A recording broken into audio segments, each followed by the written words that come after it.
This is the Editor's Half Hour.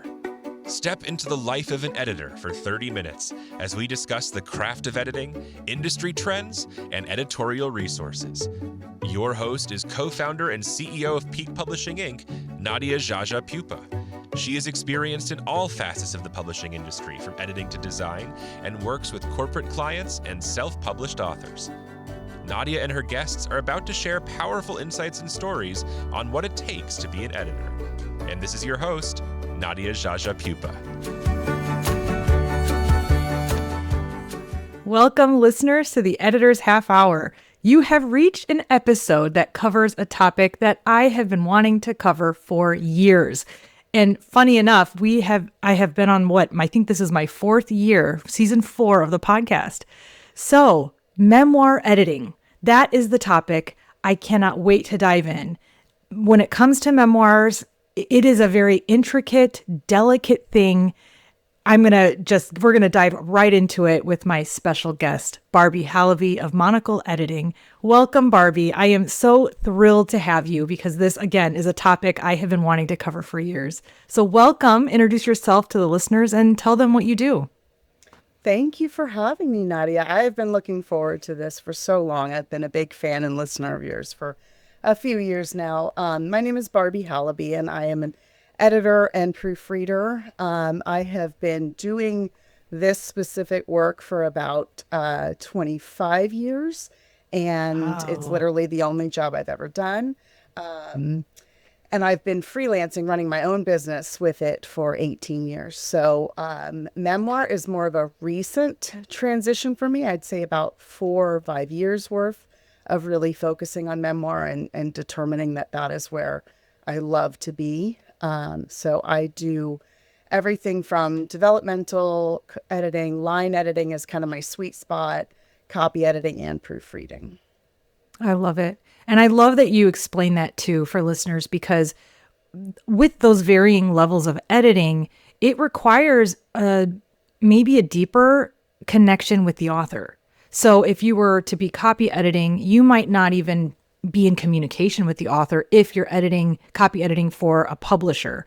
So as a developmental editor, I don't see how you can possibly, maybe you can, but it seems more a natural connection that you'd want to connect to the author and have those deeper conversations about the content. Do you think that maybe I'm just babbling here, but do you think that makes sense? I think that makes perfect sense. I think for me, at least, all editing levels are collaborative. I don't really like to work in a vacuum because people's words are so personal and so intricate to their identities, especially when you're talking about memoir. So it is very collaborative, but I could easily do a proofread, send it back, have a couple of, maybe finesse questions, and then that's it. I don't need to know their motivations. I don't need to, dive into anything really heavy. But the other end of the spectrum, obviously, developmental edit is a constant conversation between editor and author. It really can't be a one and done. Do the work, hand it back, walk away. And I don't want that because I'm so invested in their life at that point. I know. So before we get too deep into this, maybe we should define really what memoir is or how it differs from like an autobiography, because I jump right into memoir because to me that's like storytelling. But what do you think? How would you define it if somebody approached you just random who knows nothing about the publishing world? Well, very, very strictly, I would say an autobiography is the story of someone's life. And it generally goes from beginning to end or beginning to wherever they're, writing their autobiography. And the determination there is generally to tell everything important that's happened to them. Memoirs, dramatically different in my opinion, at least the good ones, are a personal narrative of something that someone has experienced, and the writer is using their own lived experience to reflect on a broader topic or relating it to something that might benefit the reader. So it's not just about imparting knowledge, or something like a chronological timeline. It's about doing the work of making meaning out of the experiences that you've had. And so that's kind of where I would go, is that make meaning out of it. Don't just tell us what happened. Yeah. And so is that really what you're thinking is how you would define like an autobiography? Is it is a little bit more factual, like in a chronological sequence of events? And Yes. I have personally worked on memoirs where the order of events are jumbled and we go back and forth in time, and it's more of like a narrative and containing, it could may or may not contain dialogue, and it's more of that storytelling where it feels like it's that page turner, like, oh, what happened next, I gotta find out. And so, but it is based on their true life events. So I think that is what makes the memoir a little challenging too, because it isn't just told. Sometimes they are told in chronological order, and that's fine. But there's another layer of storytelling. Most memoirs contain trauma, or it could be a healing process while they're writing. So they're revisiting very difficult events in their lives, and like I said at the beginning, is that it's a delicate process as an editor. So so again, with this topic, it's like, how do we even begin, right, Barbie? I mean, how do you handle these? I do want to say something about that whole trauma idea, because I have noticed that in the vast majority of memoirs that I've worked on, there is trauma there. Yes. Strangely enough, the first few memoirs that I edited for a publisher didn't really have trauma. They had maybe some challenges or obstacles to overcome, but they were essentially memoirs of a more privileged person in society that just had an interesting life, an interesting career. It wasn't quite to the level of autobiography, but it was very different than what I experience when I come to a memoir of, say, a marginalized person, or someone who's been through challenges that many of us couldn't even imagine. But as much as memoir writing can be therapeutic and can help someone work through their trauma, I think it's really important that that doesn't happen in the book, that you don't, the book itself, the publishing process isn't supposed to be your therapy. There's a great quote, and I'm sure it's been said by many people, but it's something along the lines of, show us your scars, not your wounds. Because I think to be able to write a successful memoir, or at least to publish a successful memoir, you want to have enough distance from that trauma that you can look back on it and see, where it affected you, how it affected you. You can come out of the trauma and use it for good, instead of just representing it on the page as, this hurts. I love that. That really reveals a lot. And it's like similar or adjacent to saying something like, show us, don't tell us. Or, in fiction where you're telling a story, Yes. you don't want to use the dialogue tags to ruin the narrative or ruin the building of those characters. And so some of that, and tell me if you agree, but do you think that some of those core skills with fiction editing, do they transfer a little bit with memoirs? Yes, 100% yes. I mean, the same concept of creating a narrative that speaks to a reader, that engages a reader, that keeps them engaged and interested. I mean, those things have to appear in both fiction and memoir. There's very little, I would say there's very few skills in fiction editing that wouldn't translate to memoir editing. I love that. And I really want listeners to hear that, because I've always felt that way. And, I don't think I've ever seen it stated anywhere. But I don't read enough on the developmental side or the craft of writing memoirs. I usually, for the majority of the clients I do have, they will come to me with nothing written, and they want to write a memoir. And, they may go down the path as a book coaching client, or maybe ghostwriter. I'll help ghostwrite those books for those clients. And so when it comes to, revealing their story, I'm understanding the client, understanding their everything about them. There is an unsaid, I don't want to call it pressure, or just a tendency to want to tell the story in chronological order just because it makes logical sense. And then maybe because it's a fluid process, we start piecing it together like puzzles, pieces of a puzzle. And then we may, and it has happened more than once, where we will go back and forth in time so that we can make it more of a compelling story. So I want to know if that's similar to you. I mean, do you feel that if you're brought in, I guess, so it's tough because if you're not brought in at the developmental stage, this makes it a moot point. But do you feel that writers tend to put that pressure on themselves, or this unsaid thing where they're telling it in chronological order? I do think that's really common, especially if you're new to writing memoir. But I think there is room for both. I had a book recently that I worked on with an author who had written a chronological memoir. It was probably novella length, and it was sort of the story of her drive across the country and Wow. things that happened along the way. And in that sense, it very much worked to have a chronology. I start here, I traveled to here next, then I went here.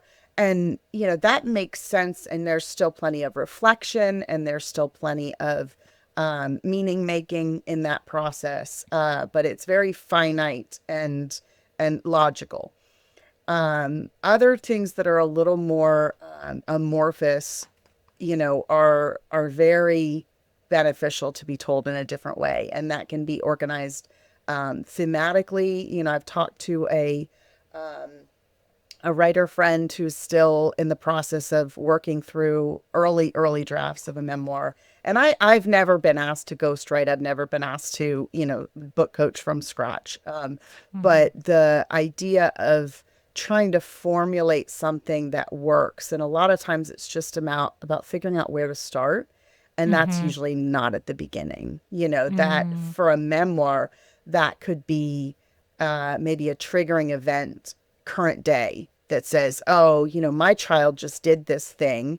And wow, that brings me back to something that happened when I was young, and how relating those things can absolutely blow chronology out of the water. Yeah, absolutely. I love that you're sharing these examples. And it's actually making me think of another one where I had an author who had, it was almost like when you're telling a story that's leading up to one big significant milestone, one big event, you can use that event to almost kick off the story. So essentially you're being recognized for maybe a national award and it's the biggest thing ever. He started the story with winning the award. And then it was like, whoa, okay. And then went back in time and actually did end up telling the story in chronological order. And it was super, super compelling because, he had achieved such a significant thing, a big moment. And then as we led back up to it, it's like, okay, well, we knew that he won, but how he got there was so interesting that it kept the reader wanting to turn those pages. And then you got to experience and celebrate in a different way at the end because you didn't understand what those celebratory elements were actually shared at the end, which was so cool. You had to get through the whole book to find out how he got there. And some movies are that way too. If you think about screenplays, and if they're based on true stories, that's the part that makes it, like, whoa. Yeah. So most of these are told in the first person. Does it ever get complicated on the copy editing side if they're switching into dialogue, or what are other things that you look for or track on the copy editing side? I know I'm jumping all the way from developmental all the way to the copy editing portion, but No, that's yeah. great. There are a couple of things I've noticed that are copy editing concerns that are more relevant to memoir maybe than to other genres. One of them is the dialogue, because of course memory is so fallible and Yes. malleable. There's the scientific evidence that every time we remember something, we change the memory. By remembering it, we actually influence how we recall it. And so memories are so fluid to begin with, but most people don't have, audio recording in their pocket as they grow up. So they don't know what maybe their mother actually said to them. There's some really good advice about this. In fact, I have a couple of resources that I wanted to share, but there's some really good advice about how to frame things like dialogue that makes it clear. You know, you could do something. I said something like this, and the way she responded was XYZ. Or Yes. this is how I saw it. This is how I remember it. There's a lot of ways to make it clear that that dialogue is not historically accurate word for word, because that's not realistic. But then the other thing that I noticed in copy editing is tense. So a lot of writers have a desire to write in present tense. I drive down the road, I stop at this national park, and I gaze out over the barrier, and I think of this. And there's a kind of sense in fiction writing that brings some immediacy, and that can be really compelling in fiction.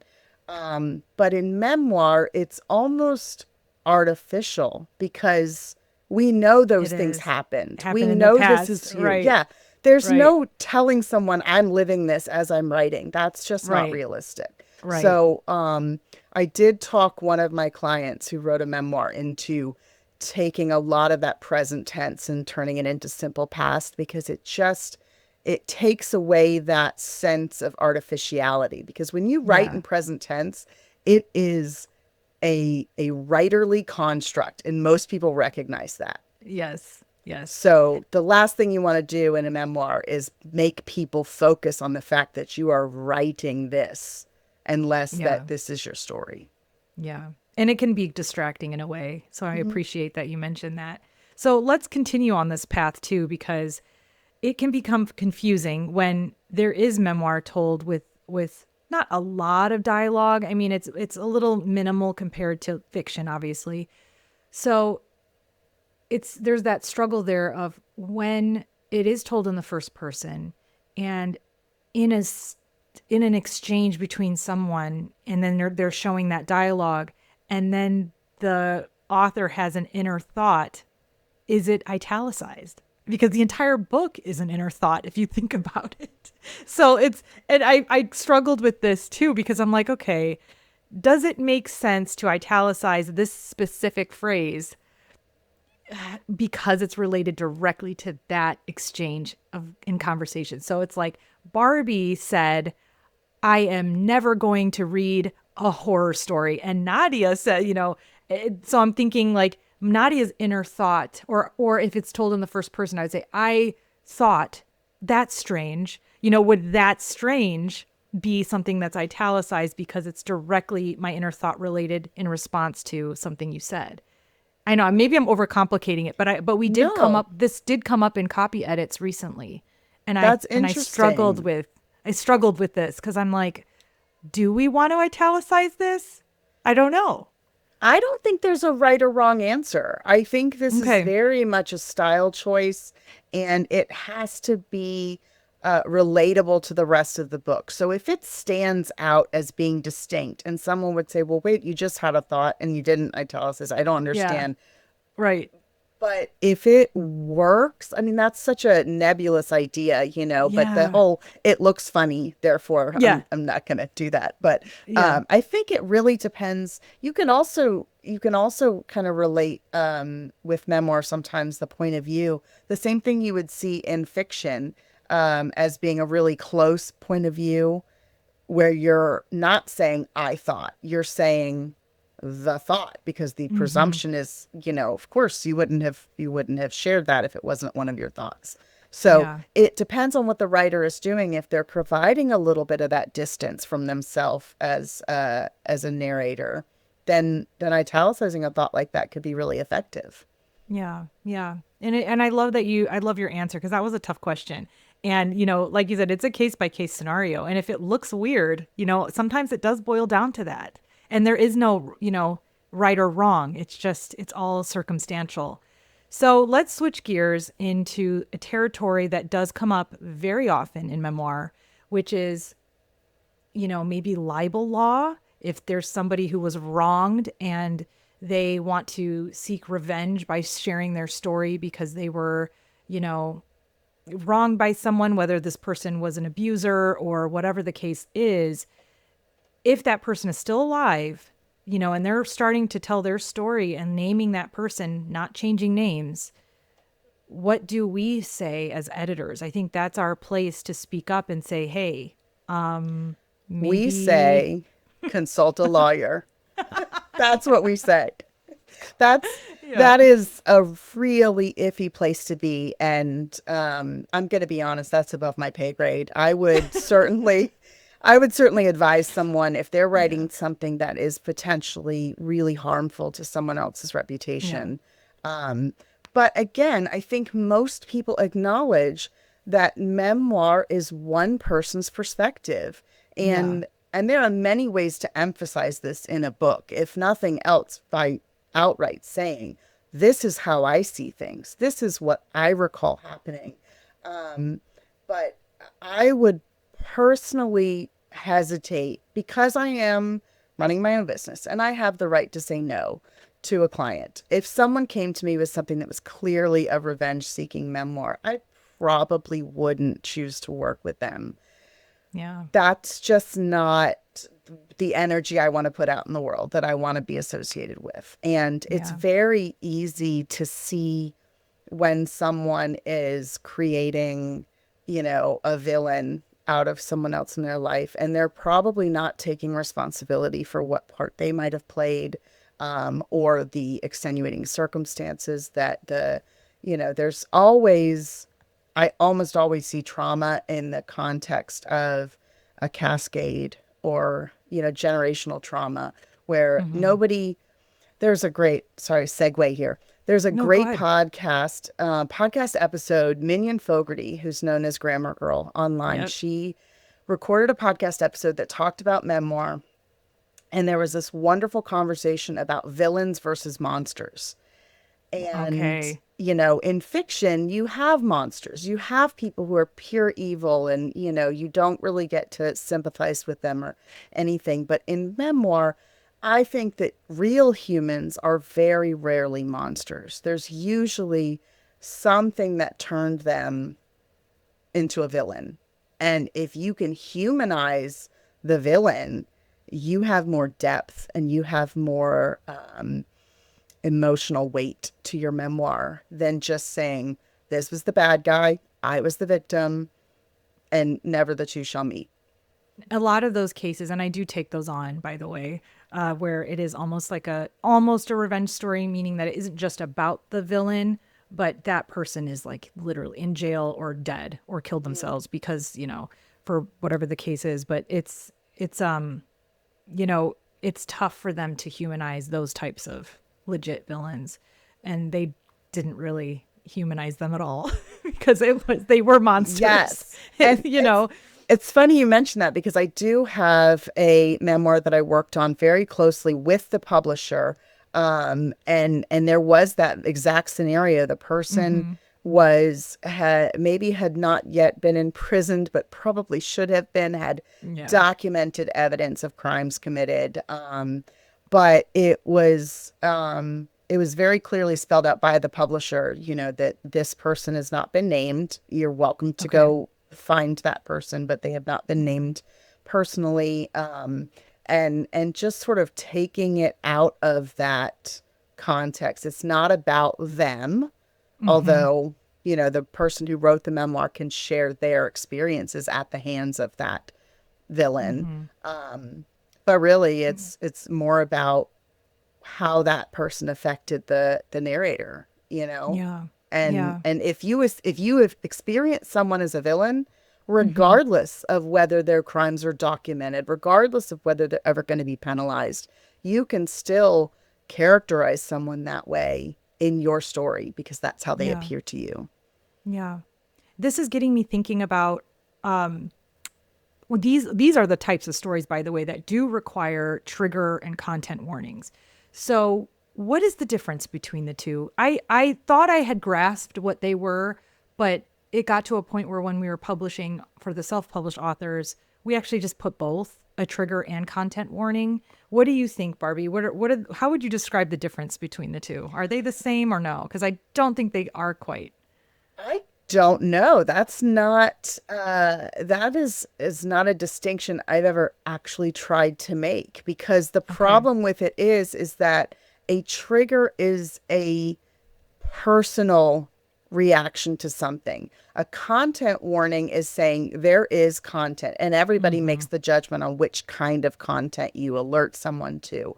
But an individual reader might come to that content and say, oh, this content is not going to trigger me.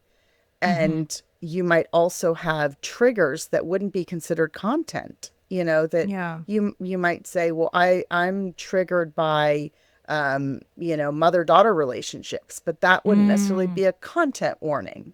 Right. So Right. that's an interesting thing. But I do think that some type of alert, so that a reader can determine their own capacity for handling that at all, or at any given time, or with safeguards in place, that's important.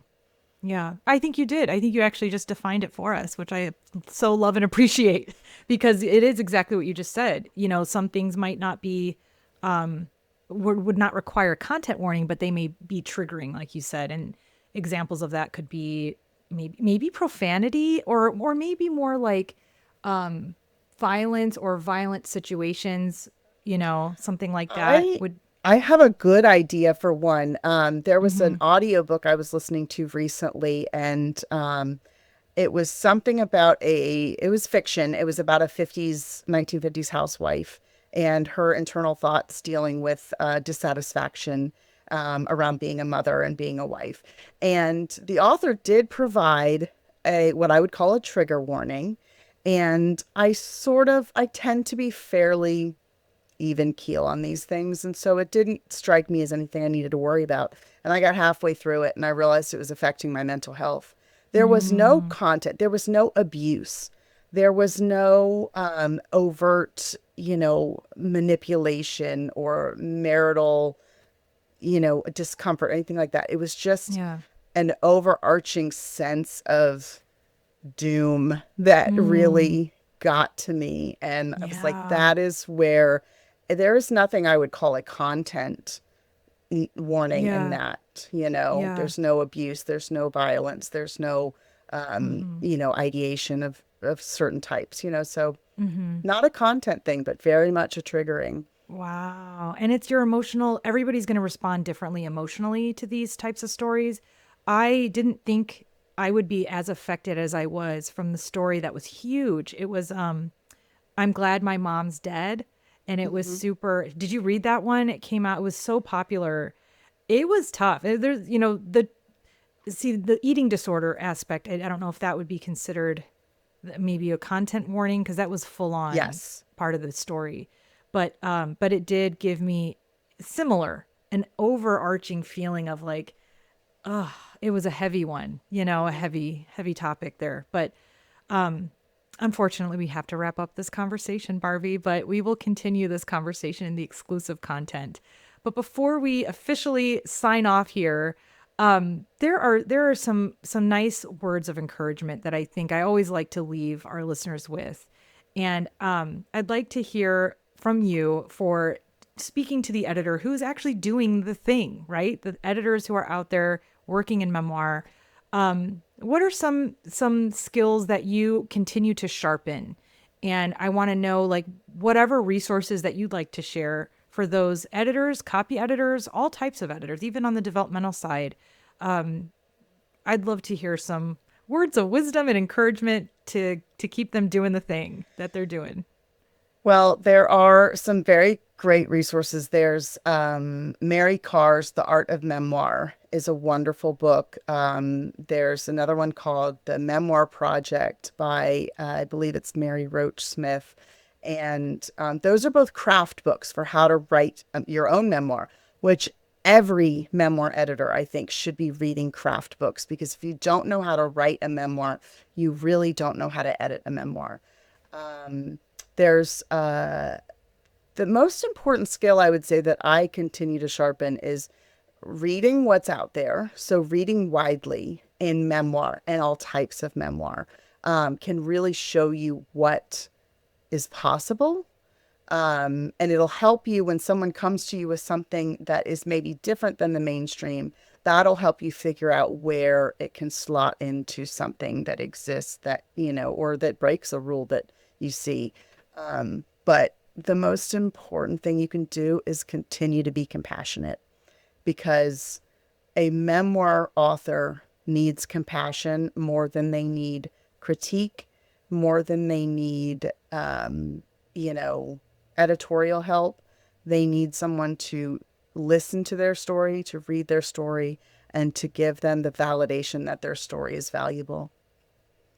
That was so wonderfully said and wonderfully stated, Barbie. Thank you so much. I think we are absolutely going to continue this conversation down the path of communicating directly with the authors. And I can't wait to hear more and hear more stories that you can share.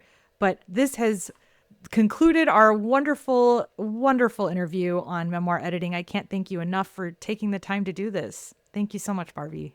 Well, this is delightful. I'm really glad you had me. Thank you for listening to the Editor's Half Hour.